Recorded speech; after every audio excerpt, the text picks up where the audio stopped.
With Profina, you can create your own AI twin in seconds. It doesn't get tired, it doesn't sleep, and it speaks any language. That's I good. think, Do you we'll have see a any lot of advice to really cool anyone stuff who's in the listening? next 6 months. AI twin has perfect memory. So I consider myself relatively smart. Yeah. I speak several languages, but I don't speak 160. You are the owner, you are in control.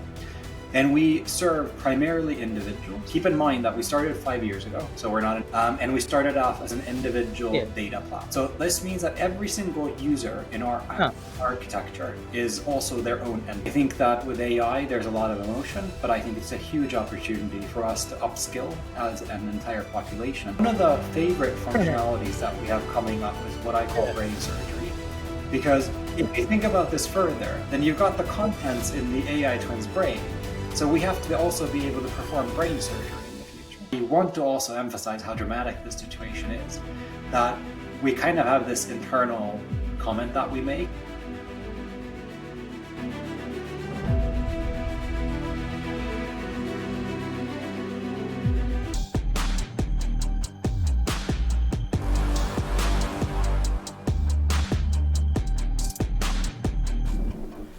Welcome to the New World Podcast, where we delve into the ever-changing and accelerating pace of global change and its impact on our lives. I'm your host, John Paul Flores, broadcasting live from the New World Studio.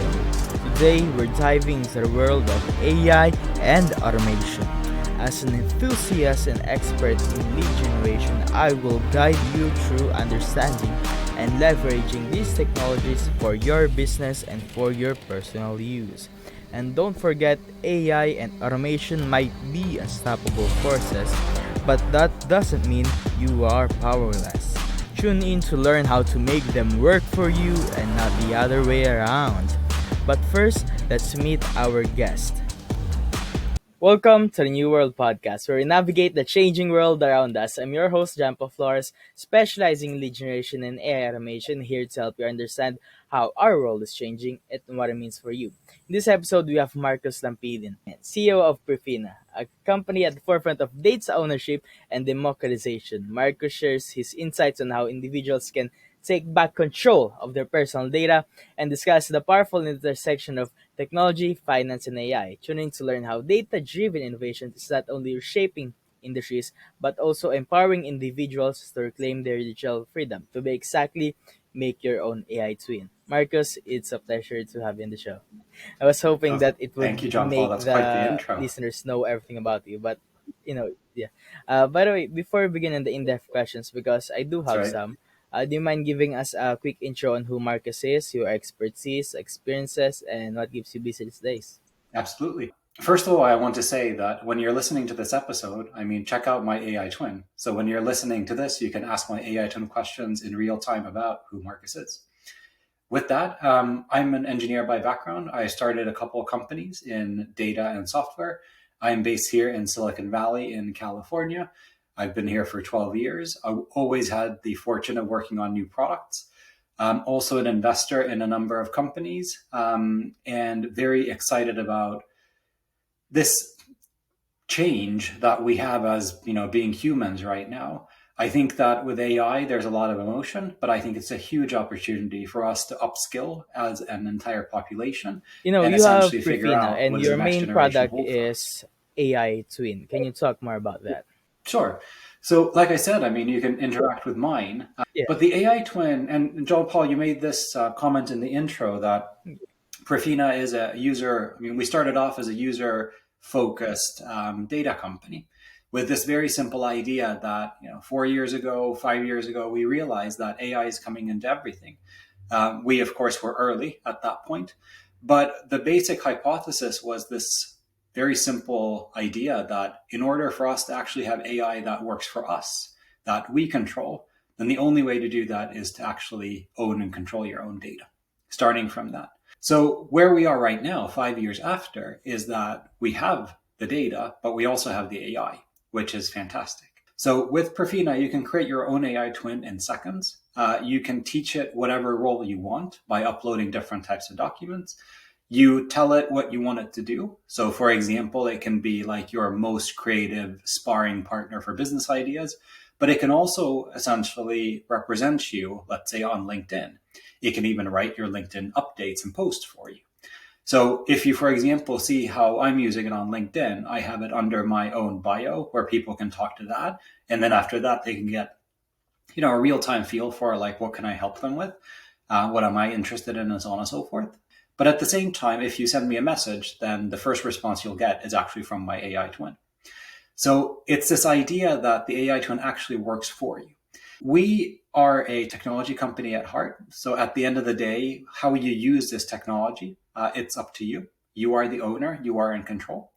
And we serve primarily individuals, but through individuals, we've come to many different enterprises and to many different types of environments, such as education. Because we as humans, we of course have many roles. It's not just one thing that we do.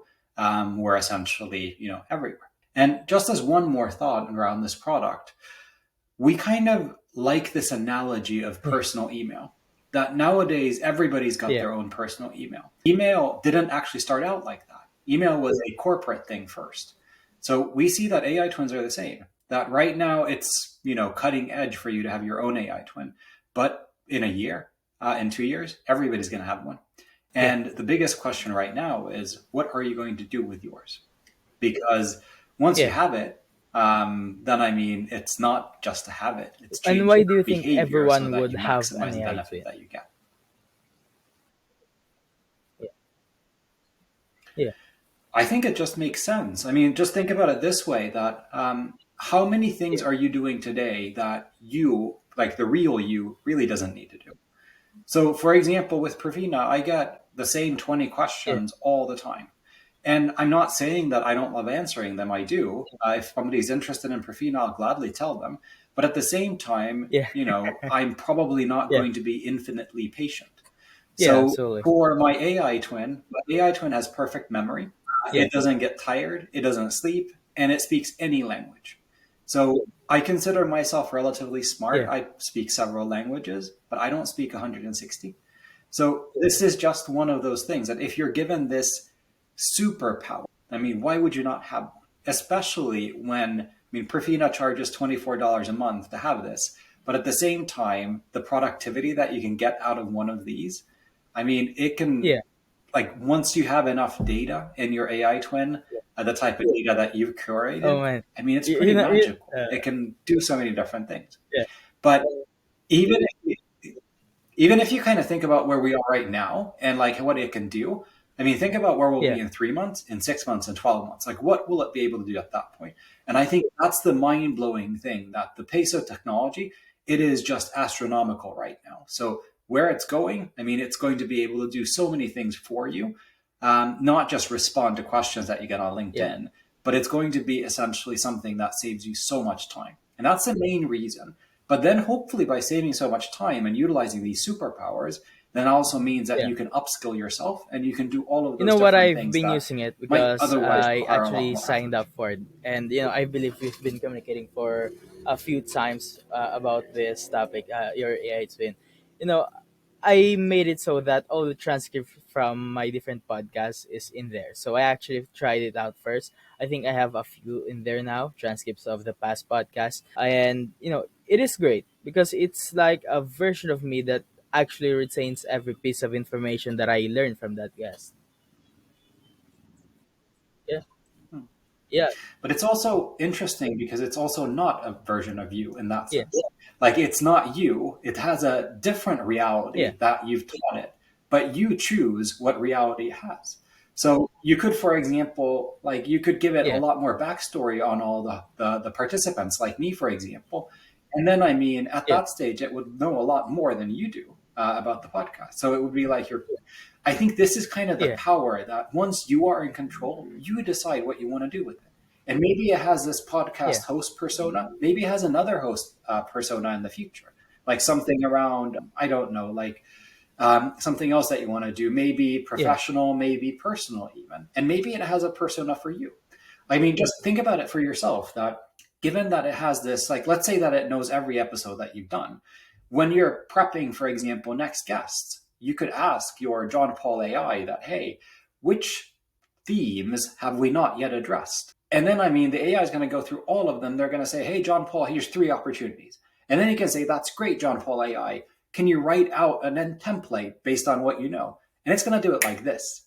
And this is not rocket science, but this is just like, how can you bring these superpowers to every human on Earth? Like, that's our mission, that we all need to have these in our pockets. Because, Yeah. I mean, again, you can choose not to, but everybody else is going to have them. So the question is like personal email, that, I mean, if you don't have personal email Yeah. today, I mean, that Basically, it could leaves you become your out of so many intellectual different partner where you can opportunities and bounce moves. off ideas from. Yeah. Absolutely. And I mean, with all of the talk Yeah. about AI So in the market, I mean, you're going to have AI everywhere. Everywhere that you work, every tool that you use, and so on and so forth. Most of those you probably don't even want, but it's going to be everywhere. But the point of the AI twin is that yeah. those tools are other companies, other people's tools. This one is yours. Like, you control what it knows, you control what it does, you control what it tries to do for you. And Yeah. nobody else is essentially adding different types of incentives there. And that's a really, really important thing, because if you imagine all these other AI systems, I mean, you're going to have your own chief of staff that integrates and interacts with all the other AI systems.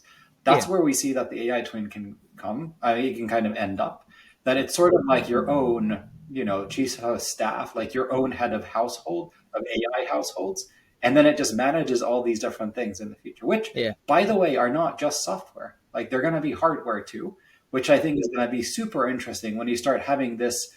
technology actually part of like your You said earlier physical that everyday when life. somebody messages you on LinkedIn for the first time, your AI twin responds to that.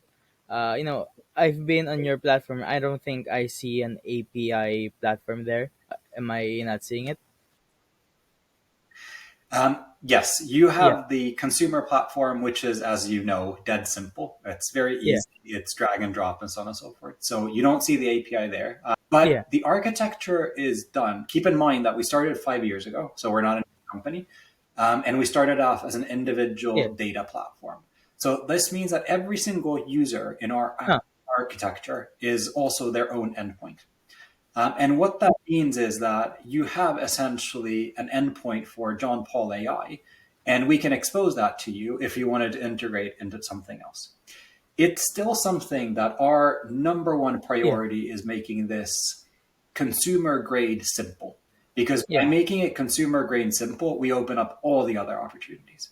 But we are also testing and developing this API, because we see that for a lot of our partner companies, Yeah. they might want to Absolutely. integrate this technology into their own applications, into their own Yeah. interfaces. And that's kind of like, so you're not seeing it, you're right, but it is. And it's Yeah. something that, I'm quite excited about what developers You've end up doing made the with point that. of how important personal data is, and as you said, if you're the user, the endpoint is within you. How important is that? And in your opinion, how much of the other AI companies are actually prioritizing the protection of personal data? Yeah. That's a good question. I think you can kind of divide the world into two categories right now. Like, one is the big LLM companies. And if you think about the big LLM companies, like, what are the products that they're building? I mean, it's these super assistants and so on and so forth. Like, for example, some of them, you can nowadays not only get recommendations on what type of shoe fits you, but it will actually also show you links. So they also do advertising. That information is largely public. So it's public information that they have access to and that they're going through. And, there's been some complexities about how they gather that information. But that's one part of the market. And that's not a part of market that we operate in. And then there's the other part of the market, which is sort of the private information that is not available publicly. That's not essentially something that you can just find on Google. But it's things that you, for example, have. It's things that I have, like our writings, our expertise, articles that we've written, presentations that we've held, the podcast notes that you have outside of the public transcripts, and so on and so forth. That information is really, really interesting, because it's so easy to lose that as an individual. And it's also something that, if you imagine yourself having perfect memory, I mean, how much smarter would we be? Because we could just recall everything. So I think on this side, this is the market that we Yeah. focus on, that every single individual has this. And by the way, it's not just individuals. Most of the companies, they focus on companies, because B2B is Yeah. traditionally what AI and data companies do. But also AI Really? twins is actually an old concept for, enterprise. Yeah, because I mean, that's something that when we were doing a showcase at Autodesk here in San Francisco, then the Autodesk team, they said that they've never Huh. actually heard an AI twin be an individual's AI twin, which is, well, interesting. But coming back to the data, I think especially if you're dealing with individuals and especially if you're dealing with Yeah. private data, then I mean, that data protection has to be number one, because we get this question all the time from users that they're concerned that, if I'm adding information that I need, where is it going? And we get questions like, are you training some super LLM model, or are you using this to do something that, Yeah. doesn't benefit me? And I think that's something of, consumer advocacy part, that if you really Yeah. have the consumer's interest at heart and you make this work for them, I think that that has a big Yeah. ROI. But I think it's different on the private and the public side. And I think on the private side in particular, I mean, it's just critical. Like, you don't get many chances at your Yeah. reputation if you start In essentially platforms like infringing on ChatGPT, individuals' when rights. somebody asks a question or gives an answer, most typically the LLM learns from that person. In your case, if somebody asks my AI twin something, do the AI twin learn from that person, or do the AI twin genuinely just pulls out information and does not learn from anyone else? So I think that's important. Yeah. Sure. It is absolutely important. Yeah. So our philosophy with this is that the human always decides. That the Yeah. AI twin owner is the one that decides how their AI twin behaves. So by default, when you talk to an AI twin, it's just having an anonymous Yeah. conversation and it's not recording. It's not learning anything. It's not Yeah. developing itself. It is recording the Yeah. dialogue into analytics that it provides its own owner. And this is actually really important, and this is very easy to miss. So when you see Yeah. how your AI twin is actually behaving, like you have people ask, for example, my AI twin about Profina, about using Profina and, let's say, financial advisory, using Profina for education, whatnot. When I can actually see what was asked and what my AI twin responded, that's really powerful, because Yeah. then I can go in and say, okay, I like that, I like that, I don't like this. And when I notice that I don't like this, Yeah. I can edit it. I can provide it more information to learn, and then next time it will answer that question better. And one of the most powerful things that we've seen is, technically this is completely, obvious. Yeah. But when you look at your AI twin speaking languages that you don't know, and Yeah. answering questions, based like real answers based on the content, but in languages that you don't understand, that's pretty powerful, because you Yeah. notice that, Absolutely. those are things that you're not capable of. But this is kind of the human in the loop thing, that when you see these, you have a choice to make. Like, do you want it to improve based Ah. on these? And if Yeah. you want it to improve, then you just teach it new material. It's as simple as that. But in the Yeah. Absolutely. future, you can kind of think about this as a roadmap. So in the future, Yeah. the AI twin already tells you its confidence in its responses. So if essentially the confidence isn't as high as you would like, and again, you might be able to set this threshold yourself, Yeah, I saw that. then I saw what if that. the You AI have twin a rating itself system. Yeah. suggested improvements? Yeah. So that's not like that, that's not that far off. And then from there, if you essentially start trusting the AI twin to make those types of suggestions and, learn things that it notices it's missing, then I mean, it's not just essentially Yeah. learning from the input. It's kind of learning based on its own Yeah. goals, its own evaluation of its performance, and then it's self-improving. So we have a lot of these ideas. Yeah. I think one of the principles that we have, I mean, we built different software in the past, and one of the principles that we have is that human at the center. That's really important. You decide what it does, but then at the same time also Yeah. not doing something, how Yeah. should I say it, Yeah. not creating fancy features for the sake of just creating fancy features, because it's really easy to create products that are over engineered and too fancy that the consumer, doesn't know how to use. So that's 100% something that we're avoiding, because as you've seen in the AI market, there's like text to video, Yeah. there's photorealistic avatars, there's voice, there's all these, and we've done all of them. Like, we've done all of them, we prototyped all of them. But at the same time, we've noticed that, outside of some use cases, I mean, this is just so new that Yeah. if you add a lot of those things onto it, you're just increasing the complexity. So if you onboard people step by step and they learn about how they want to use it, then it'll be very easy to go from knowing how Yeah. you want to use it to realizing that, hey, this would be more impactful in audio. And then you train it on your voice and then it actually speaks in different languages. But it doesn't make sense to start at the deep end because that will just Yeah. that will be a very, very hard learning curve for most people. And it's a lot easier to start from like getting Especially when I ROI first went to immediately your and getting platform, something helps you. I go to your AI twin link when I first went there. It's not, I don't know how to say it. It's so simple.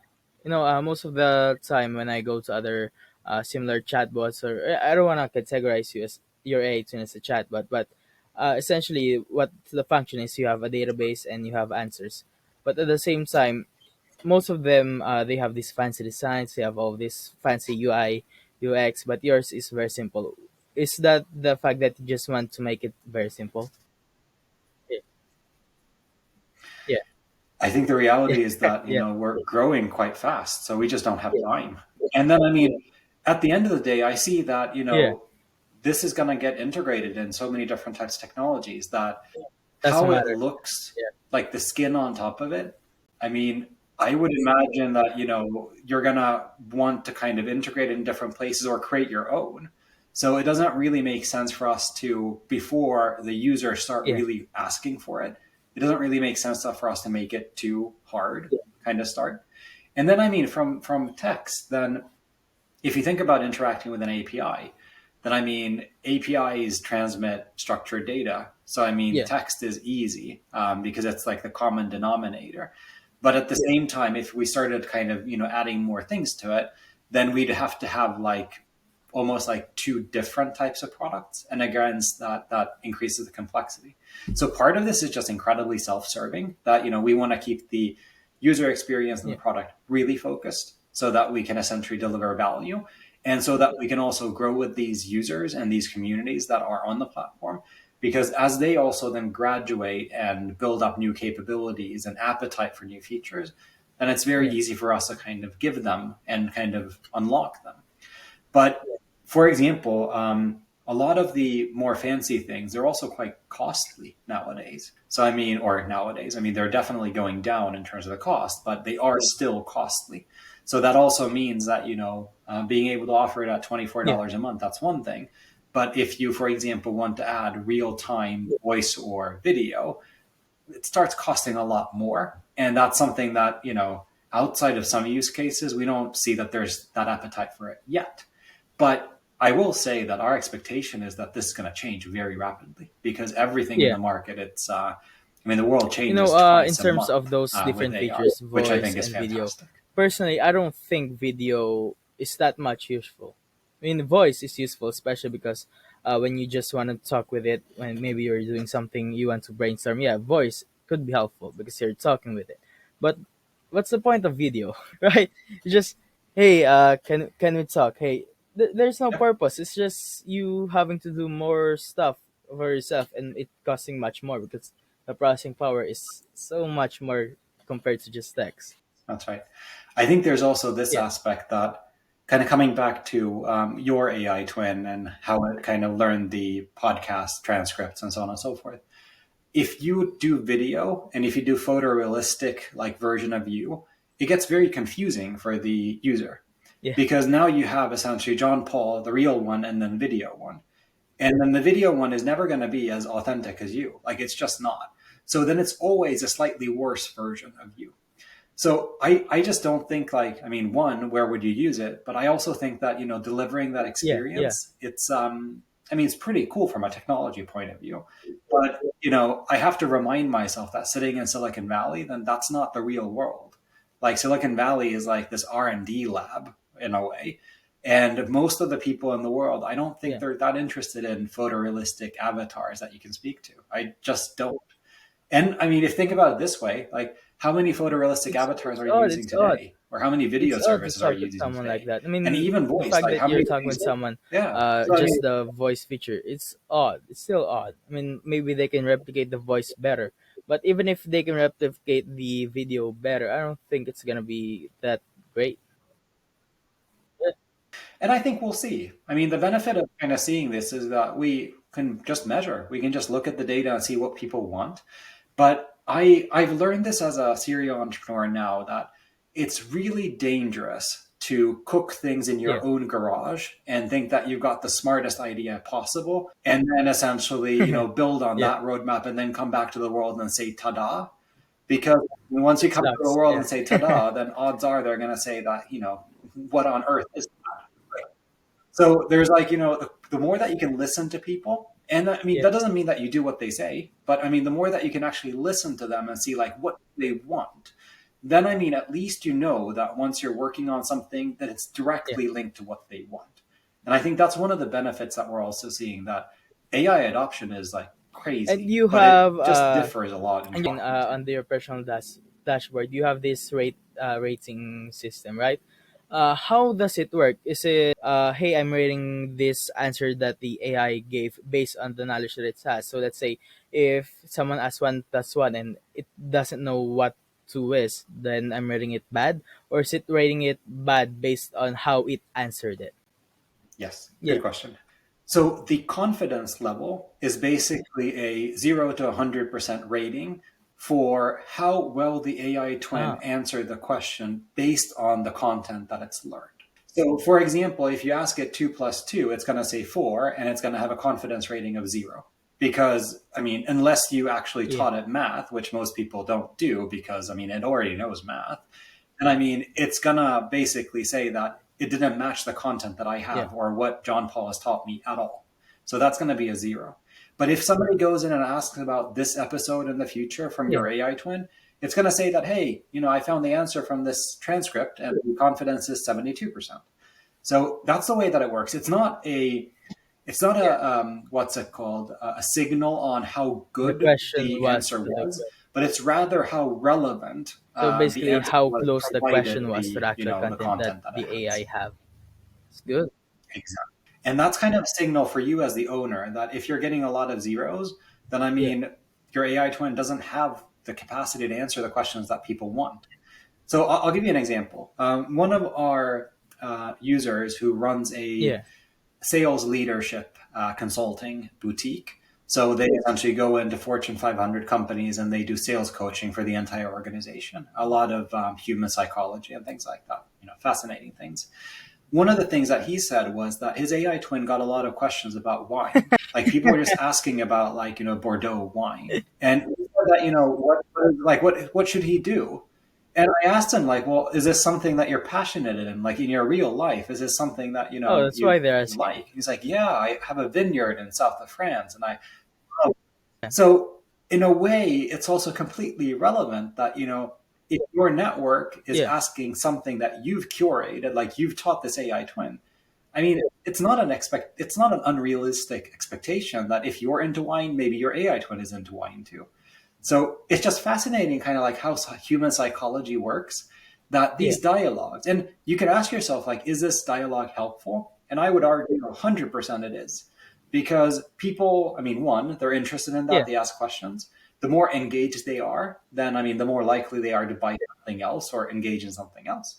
But you oftentimes miss this. And the easiest thing is once you place it out there and Yeah. people start talking to it, I you start think seeing your like feature what is are very people actually important. Not interested in. because, it has a rating, but because of the fact that if a lot of people is asking about this about me, then it's probably because of something that I did, something I created in my platform. Maybe in LinkedIn I talk about wine, and the fact that if they're asking it in my AI chatbot and they don't get the answers they like, they're gonna hate the chatbot. They're gonna hate me. So hey, maybe it's time to update it. Yeah. Yeah. And I mean, a lot of these things, Yeah.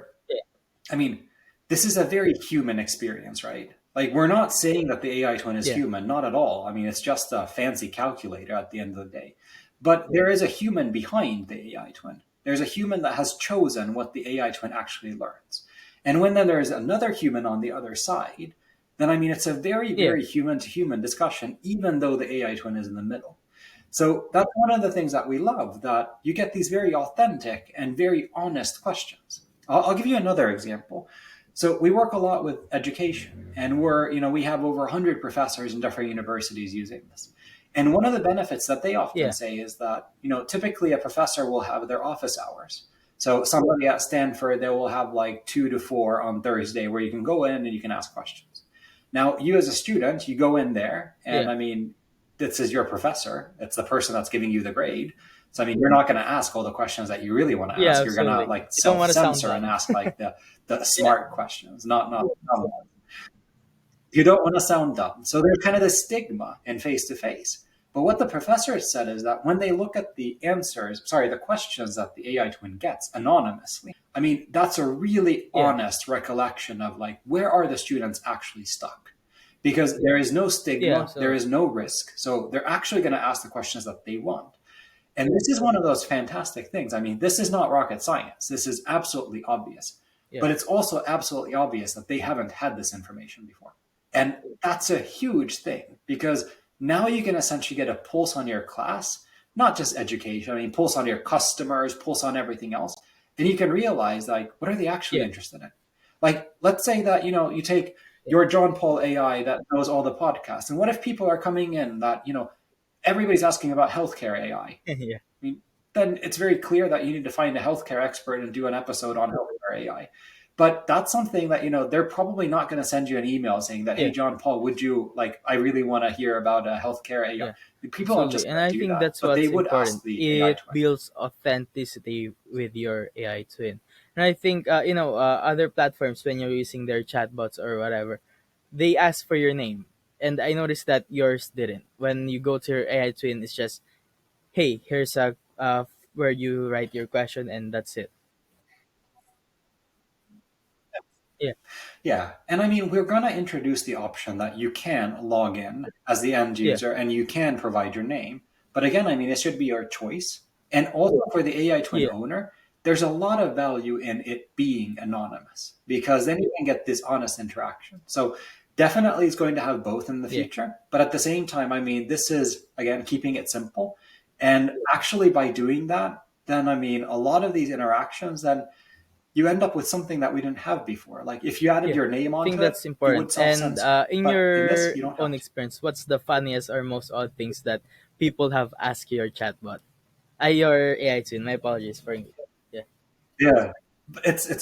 Yeah, it's a really really cool question. I'll give you a couple. So I Yeah. mean, my AI twin is it's not the most active. It is one of the most Nice. active, but I Yeah. mean, we have a leaderboard Yeah. that we monitor internally, and I'm not always number one, but I'm somewhere there. Um, I think one of the coolest things is Yeah. that when people ask really complicated questions in a language that I don't understand, and I look at my AI twin answering those Yeah. questions perfectly in something like, Czech or some other language, I just look at it and I don't even know what language it is. That's pretty cool. Some of the thought provoking questions that we get, like, for example, when people ask that, let's say Yeah. that you have a certain type of, I mean, let's say that, for example, you're dyslexic. And Oh my. essentially, if you get an AI twin, is the AI twin also going to be dyslexic? And it's one of Yeah. those things that, without actually seeing those questions, I mean, I wouldn't think of that. And then, I mean, the way that the AI twin handles a How can really a AI complicated twin be question like that dyslexic? is fantastic. So, I mean, imagine it this way that if you are dyslexic and then you have errors going Uh into the articles that you write, then is the it's AI gonna twin fix it. going to carry over those errors or is it going to fix it? And the AI twin say Yeah. that, it can Yeah. basically, it will fix it as a default because it will fix typos. But at the same time, if you ask it to maintain the tone and the voice and then the grammar that was used, then it would be dyslexic. So I think my AI twin said that, at the end of the day, the Yeah. core principle is that you choose. It's your AI twin. You choose how it behaves, and by default, it will essentially correct these types of errors. But if you chose to, for And example, then in you could terms let it of behave how that way. But secure it or would be a how choice.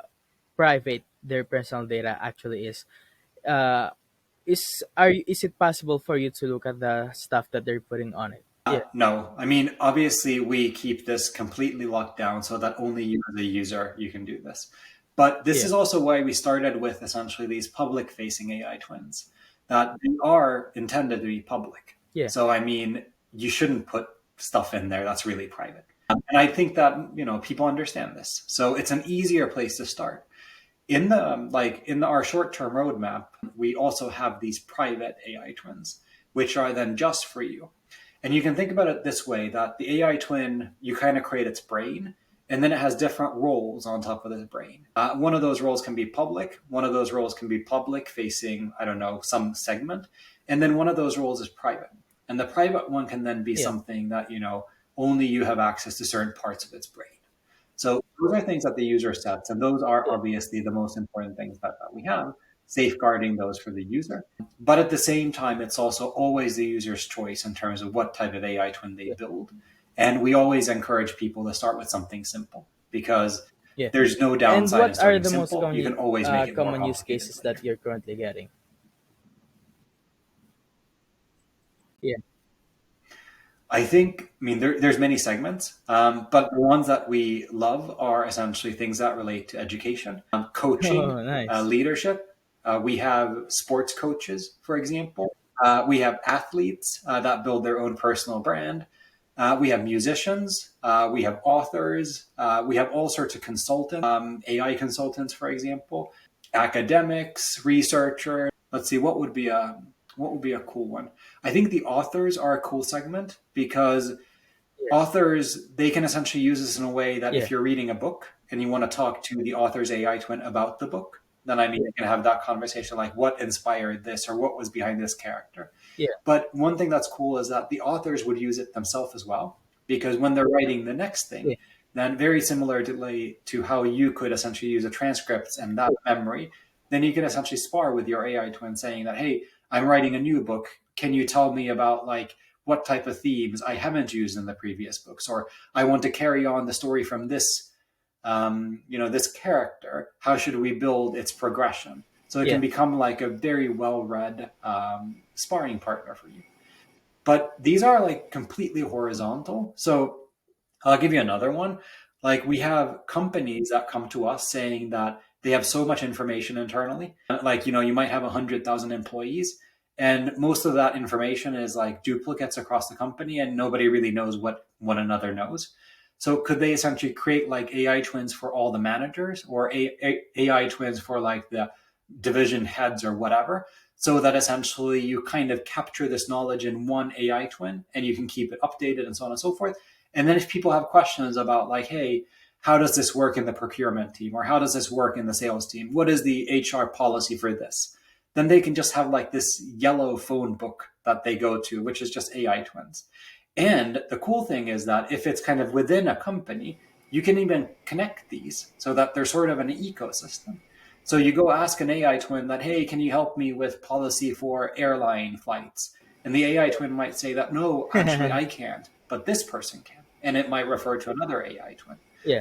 So I think that it's completely horizontal, right? Like you decide what you want to do with it. And I think that's one of the Yeah. coolest things in my job, that I get to look at like the You know, creativity that humans I have actually have and just that see on like where mine. do they actually Can use this. CEOs use this to answer easy questions? I was gonna ask that. You stole my question. But There you go. in terms of information Mm. on your databases, how much? Let's say I wanted to have as much information, the personal AI twin. I want to upload as much. Is there a limit on how much information the AI twin can actually learn from?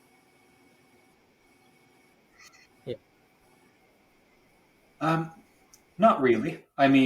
If you think about it kind of from a pure gigabytes point of view, it's a database, right? So, you can add as much into the database as you want. The more you add, the more it costs. So, at some point, we're going to have to say that it's not $24 anymore, that you have to pay a little bit more. But that is practically unlimited. The other part is like how the AI twin learns. It's basically taking this and it's learning the content, and it's organizing it into this database. So it takes time to process more things, but if you're Yeah. adding like terabytes at once, it's just going to take a little longer. So there isn't really that. I think essentially the bigger limitation is that the content of what you're teaching it. It, So what I mean by that yeah. is that working with data companies my entire life, Yeah. one of the biggest issues that data companies have is cleaning data. So if you essentially dump in terabytes of data, how good is that data? Like if it's, for example, transcripts, then is there like other information there that shouldn't be there, that shouldn't be learned? Is there, for example, other people that aren't identified as part of that? Or, for example, if you have documents, like Yeah. do those documents have unnecessarily or even contradictory information? Yeah. So these types of things are maybe more important than the actual just like amount. But certainly the amount comes becomes relevant because we talked a little bit about like Yeah. text as output and voice as output and audio as output. I mean, Yeah. we imagine that this is going to be multimodal also for input in the future. So, I mean, you're going to be able to add video there. You're going to be able to add audio there. You're going to be able to add other types of recordings and Yeah. multimedia and so on and so forth. So that will increase the size. But again, our point of view has been like keeping it very practical and letting you start from the simple stuff.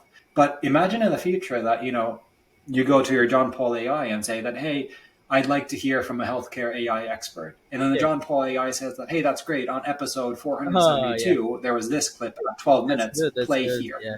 And then it just plays. It's good. So I That's good. imagine And those you are going to know, be I just absolutely realized this. logical. Because I said I think I've emailed you about this. Hey, I asked this add this information and it doesn't know anything about it. And I just realized my transcript. My apologies.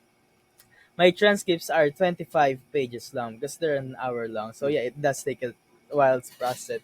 But in terms of professors, if they just record all of their classes and they put it in a transcript and add that for maybe 100 days and they have hundred of hours of transcripts there, that's a very knowledgeable personal AI twin, maybe even smarter than the professor itself because it already have the answers that the lectures are telling Yeah. you. Yeah, No, you're absolutely right. We did one session with a professor on AI at the Northwestern University in Chicago, Burju Shah, yeah, who's a fantastic guy. He used to run AI for Uber. And he and I, we yeah, essentially held a session for 50 Fortune 500 executives as part of their executive MBA. And he's been kind of like using case studies and different types of things into his own AI twin. And like 100 hours and all of yeah, that, I mean, that's a really smart chatbot or a really smart AI twin. But yeah, even with like just 10 pages of personal notes, it's already a really smart AI twin. Because even at that stage, like you can derive so much competence yeah, and knowledge from those case studies if they're high quality case studies. You're right. I mean, we have researchers that put in like hundreds of clinical trials into their AI twin. And I yeah, just kind of think about it like, me as not a clinical trial yeah, researcher. I mean, it's a very hard discussion for me to have with somebody like that. But if I get to set the yeah, tone and ask like all the stupid questions from an AI twin that knows all of that, it's actually a yeah. lot easier for me to And learn it's and good. You know, understand like what are they when I actually go doing. to my AI twin, there's an option to have auto questions that people can just click on. How does it decide on what questions are most important?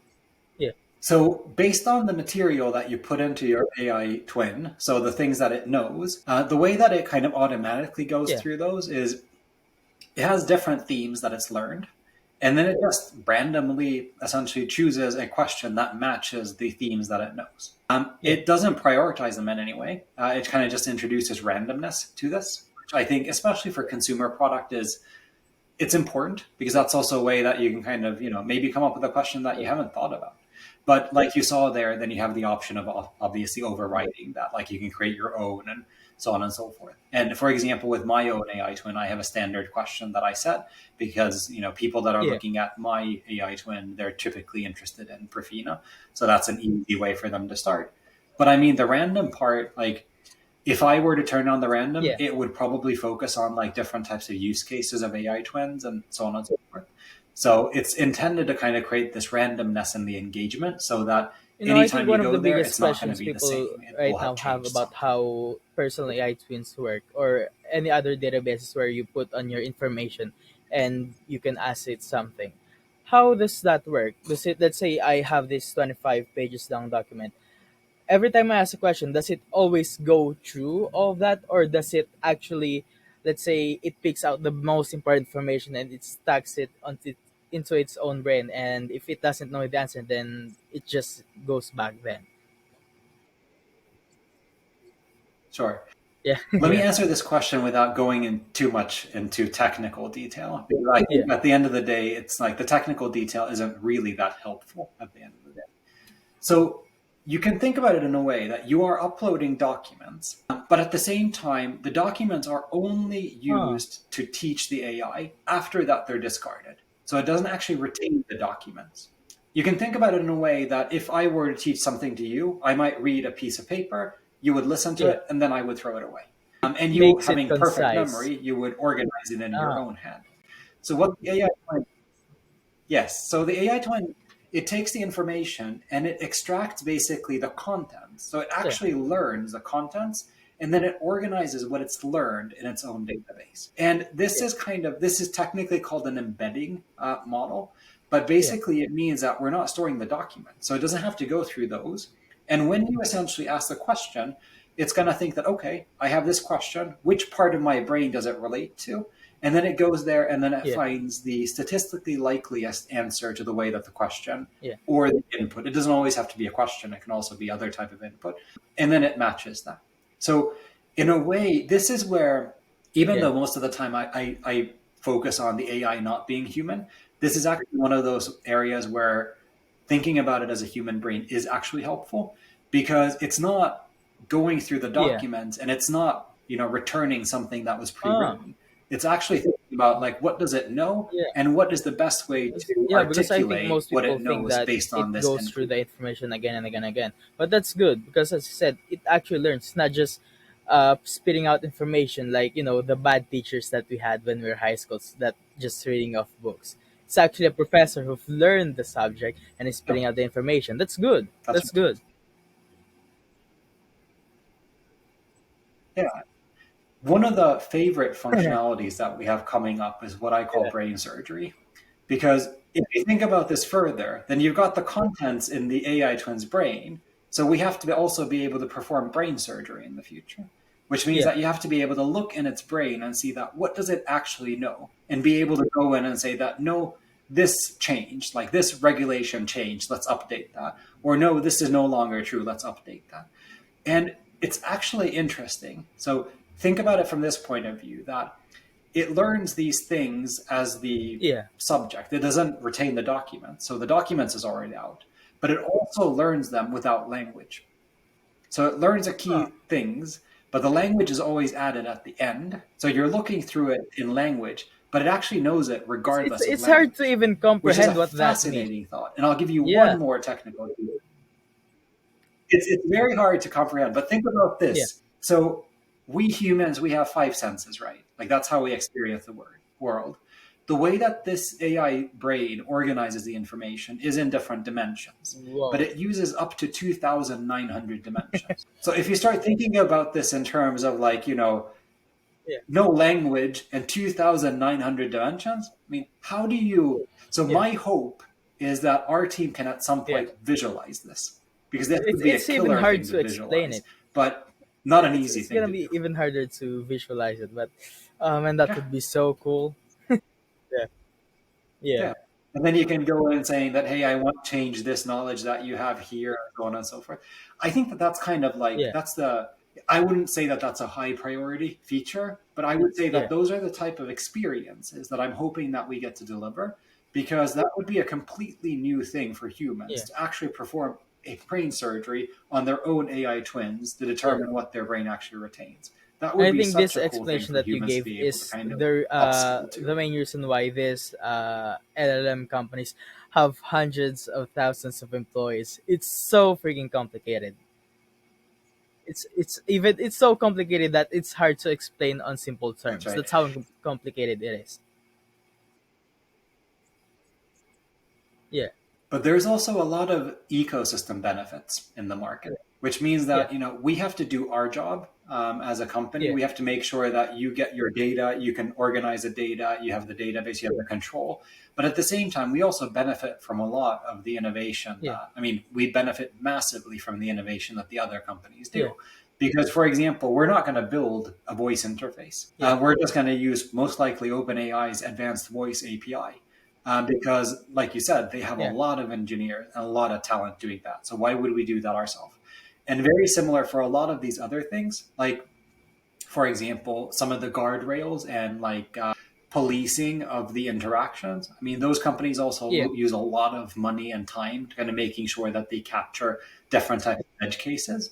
So it's not saying that we don't need to do that, but we also benefit from a lot of the work that they're doing. So it's, in a way, there's different companies, but I would say that as a whole, the entire ecosystem Yeah. anyway has a huge spillover effect because Yeah. everybody's For building explanation for basically just around the basic same thing at technology, the you same don't time need to right now.